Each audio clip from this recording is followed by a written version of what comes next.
कोयलांचल क्षेत्र के बच्चों के भविष्य सुधारने वाले सभी हमारे शिक्षक, मैं अपनी ओर से आप सभी लोगों को भी धन्यवाद देता हूँ।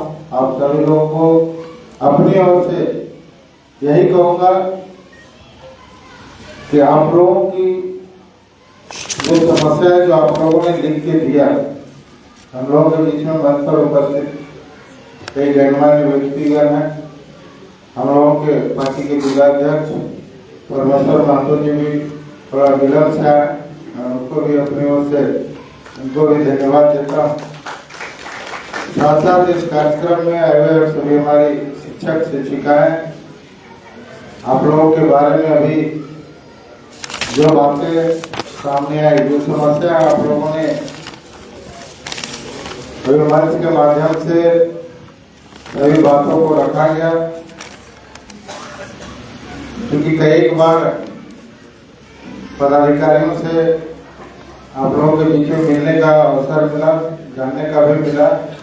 वास्तव में काफी समस्या जो है, जो जिनवीन समस्या है, जो मिलना चाहिए, क्योंकि कोयला क्षेत्र में हमारा कोयला से पूरे क्षेत्र में नहीं पूरे देश में बिजली और ऊर्जा हम लोग देते हैं। और जब हम लोग कोयलांचल क्षेत्र के विस्थापितों का, कोयलांचल क्षेत्र के हमारे बच्चों के भविष्य का, वहाँ के लोगों का जो चिंता देखते हैं तो वास्तव में दुख होता है। मैं अपनी ओर से यही कहूँगा कि जिन बातों को आप लोगों ने मंच के माध्यम से रखा है, जो शिक्षकों का वेतन बढ़ना चाहिए, स्कूल का भविष्य जो अंधकार दिखाई दे रहा है, धीरे धीरे रिटायर हो रहे हैं, तो उसके जगह पर नए शिक्षकों की बहाली नहीं हो पा रही है, तो हम समझते हैं कि यह कोल इंडिया का ही एक सोच है कि धीरे धीरे इसको बंद करना है। तो इसके लिए यह चुनौती हम लोगों के लिए भी है, क्योंकि कोयलांचल क्षेत्र के बच्चों का भविष्य का सवाल है। जो बच्चे जिनके अभिभावक संपन्न है वो तो अच्छे स्कूल में या पढ़ाते भी हैं फीस देकर, लेकिन वैसे बच्चे जो गांव में रहते हैं, वैसे बच्चे जिनके पिताजी मजदूरी करते हैं, कोयला ढोते हैं, ये कोई डेली प्रतिदिन का रोजगार करते हैं, तो वैसे बच्चों का भविष्य आखिर कैसे सुधरेगा? जो प्रभावित है बच्चे, कोयलांचल क्षेत्र से प्रभावित है, उन बच्चों का भविष्य कैसे बनेगा? इसमें आपकी भूमिका सबसे ज्यादा है। इसलिए हम अपनी ओर से आपको आश्वस्त करते हैं। कई बार आप लोगों ने मिला, सीएमडी से भी मिले, कुछ काम भी हुआ। आप लोग वेतन काफी लंबे समय से बंद था, मिला भी, लेकिन वह समाधान नहीं, बल्कि उससे बड़ा समस्या जो दिखाई दे रहा है वह एक चिंता का विषय जरूर है। तो आप लोगों ने जो भी फाइल दिया है उसको हम पूरा अपने ओर से ध्यान देंगे, पढ़ेंगे उस पर क्या क्या कोल इंडिया के द्वारा पूर्व में यह संस्था चलाने का जो सोच था, आज क्यों इस तरह से हो रहा है कि इसको बंद करने का प्लानिंग है। आपका ही नहीं बल्कि पूरा कोयलांचल क्षेत्र में आप देखिएगा धीरे धीरे अभी सारे लोग रिटायर कर रहे हैं, जितने भी एम्प्लॉय है सारे लोग रिटायर कर रहे हैं, और रिटायर कर रहे हैं और धीरे धीरे सभी प्राइवेट की ओर जाना भी प्रारंभ हो गया। जो एम्प्लॉय को लाख 1.5 लाख तनख्वाह मिलता है, अब वहाँ पर 25,000 30,000 में लोग अब काम करने लगा, आउटसोर्सिंग के माध्यम हो रहा। तो कोयलांचल क्षेत्र का भविष्य आने वाले समय में भी अंधकार दिखाई दे रहा है, क्योंकि वहाँ ना पैसा आएगा ही नहीं, तो बाजार में या स्कूल में या बच्चों का भविष्य के लिए जो लोग खर्च करेंगे कहाँ से कर पाए। दूसरी तरफ हम लोग यह भी देख रहे हैं कि कोयला का भी भविष्य आने वाले 50 साल तक है, इसलिए कोयला का उत्पादन भी हम लोगों को बढ़ाना है। आज जैसे दूसरे देशों में हम लोग जाते हैं, देखते हैं, चाहे आप ऑस्ट्रेलिया में चले जाइए, वह उदाहरण है कि आज वहाँ का कोयला हमारा देश में आकर हमसे सस्ता बेच के चला जा रहा है, और हमारा कोयला रहते हुए भी हम लोग उसका उपयोग नहीं कर पाते हैं। आज भी 30% कोयला हम लोग विदेशों से मंगा रहे हैं, इतना भंडार होने के बावजूद। तो यह भी एक चिंतनीय विषय है कि हमारा पैसा, देश का पैसा दूसरे जगह जा रहा है और हमारे पास साधन रहते हुए भी हम लोग उसका उपयोग नहीं कर पा रहे। यह भी एक चिंता का विषय। इसलिए हम आप लोगों से यही कहेंगे कि आपके भविष्य के लिए, कोयलांचल क्षेत्र के बच्चों के भविष्य के लिए निश्चित तौर पर हम कोयला मंत्रालय से पहले भी बात किए। अब हम जरूरत पड़ेगा तो हम लोकसभा में भी आपके भविष्य के लिए, क्षेत्र के बच्चों के भविष्य के लिए जरूर रखेंगे,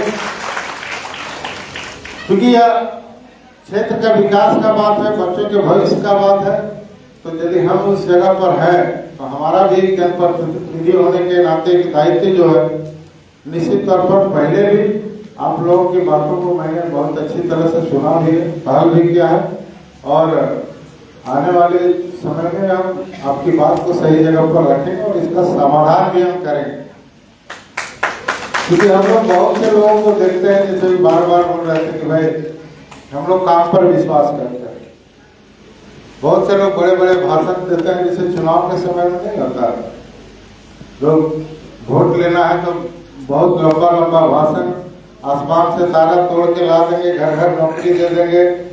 मतलब इस तरह का भी चुनाव में जो होता है, जो व्हाट्सएप फेसबुक में रील बना के लोग डालते हैं, वो सिर्फ दिखावा होता है। जब जमीनी हकीकत आता है, तो जब समय आता है, तो वैसे लोग बाद में, चुनाव के बाद में दिखाई नहीं देते हैं। फिर चुनाव आएगा, उसी समय वैसे लोग दिखाई देते। तो वैसे लोगों से भी हम लोगों को बचना, रील में नहीं, रियलिटी क्या है इसको कौन देखता है, उस पर हम लोगों को जाना चाहिए। लोग मीठा मीठा बड़ा बड़ा भाषण देना, लोगों को प्रभावित करना, झूठ बोलकर लोगों का समर्थन लेना, तो शिक्षा भी टॉप है। आप पढ़े लिखे लोग हैं, जो मेरा अधिकार है वही अधिकार हमको यदि मिल जाए, कोयलांचल क्षेत्र में विस्थापितों का जो अधिकार है वह अधिकार मिल जाए, हमारे बच्चों का वह अधिकार मिल जाए, प्रभावित क्षेत्र के लोगों को वह अधिकार मिल जाए, तो हर एक परिवार खुशहाल होगा। तो अधिकार ही दिलाना हम लोगों का दायित्व, क्योंकि जो कागज में दिखता है हकीकत में जमीन पर नहीं दिखता। विस्थापित नियम कानून सब बना हुआ है, पर्यावरण कहाँ एक भी चीज फॉलो होता है, देखिए जहाँ इंडस्ट्री है वहां देखिए सिर्फ कागज। इसलिए हम लोगों का एक दायित्व है, एक जनप्रतिनिधि, सांसद हो या विधायक है, तो उसका दायित्व बनता है कि भाई लोगों को उसका हक मिले, इस क्षेत्र के लोगों को जीने का अधिकार है। प्रदूषण इतना हो गया है कि लोग अब बीमारी से भी मरने लगे हैं, प्रशासन बिका हुआ है, दिन दहाड़े चोरी हो रहा है, दिन दहाड़े कितना दहलगांव में इतना बड़ा घटना घटा। वैसे परिवारों को हम लोग भी श्रद्धासुमन इस मंच के माध्यम से हम अर्पित करते हैं। इस तरह का आतंकी घटना पूरा देश ही नहीं, पूरा दुनिया शर्मसार हो रहा है, सभी लोग, सब समाज, सभी वर्ग के लोग। तो इस तरह की घटना हुई है, ये काफी दुख है और हम लोग ऐसी चीजों का हम लोगों का विरोध भी करना चाहिए, ताकि हमारा समाज, तो हम लोग यदि कितना भी हम लोग कर ले और एक आदमी चाहेगा तो पूरा बिगाड़ सकता है। इसलिए वैसे लोगों को भी हम लोगों को चिन्हित करना चाहिए और समाज में भी रहते हैं हम लोग भी, आप लोग भी समाज में रहते हैं, एक दो आदमी रहता है तो पूरा समाज को खराब कर देता है। तो इस तरह से हम लोगों को समाज को सुधारने के लिए हम लोगों को मेहनत करना चाहिए, लोगों के बीच में अपना अच्छा संदेश देना चाहिए, ताकि सब लोग अच्छा सोच सके, अच्छा विचार हम लोगों को दे और एरिया का भविष्य, कोयलांचल का भविष्य आपके हाथ में है। हम तो ये कहेंगे, आपका ही भविष्य अंधकार दिखाई दे रहा है, तो बच्चों का भविष्य कहाँ से होगा। इसलिए हम चाहेंगे कि पहले आपका भविष्य अच्छा बने, आपका भविष्य आपको हम खुश देखें। आप ही निराश रहिएगा तो हमारे बच्चे कहाँ से खुश हो पाएंगे, आपके परिवार कहाँ से खुश हो पाएंगे। हम चाहेंगे कि आपको उचित सम्मान मिले, आपको उचित प्राथमिक मिले तभी हमारे बच्चों का भविष्य भी अच्छा और उज्ज्वल हो सकता है। इसी के साथ मैं पुनः आपको अपनी ओर से आश्वस्त करता हूँ, हम आपके साथ हमेशा हैं और जितना भी करना पड़े नए शिक्षकों की बहाली के लिए शिक्षक कोयलांचल का जो पॉलिसी, जो गंदा पॉलिसी आया है, चाहे एम्प्लॉय के साथ हो, चाहे विस्थापित के साथ हो या आपके साथ, जो नीति बना है, वास्तव में जो यूनियन के लोग हैं, जो JBCCI में बैठते हैं, जो बड़े बड़े यूनियन के लोग बैठते हैं, पता नहीं हुआ हम मीटिंग में जाते हैं तो आपकी बात रख पाते हैं कि नहीं रख पाते हैं। जो प्राइवेटाइजेशन हो रहा है, प्राइवेट सारा कोयलांचल क्षेत्र हो रहा, उस पर वो कुछ बोल पाते हैं कि नहीं बोल पाते हैं, ये समझ में नहीं आता। लेकिन कोल इंडिया जो चाह रहा है सो कर रहा है, जैसा चाह रहा है वैसा कर रहा है। इसलिए हम लोगों को सजग रहना पड़ेगा।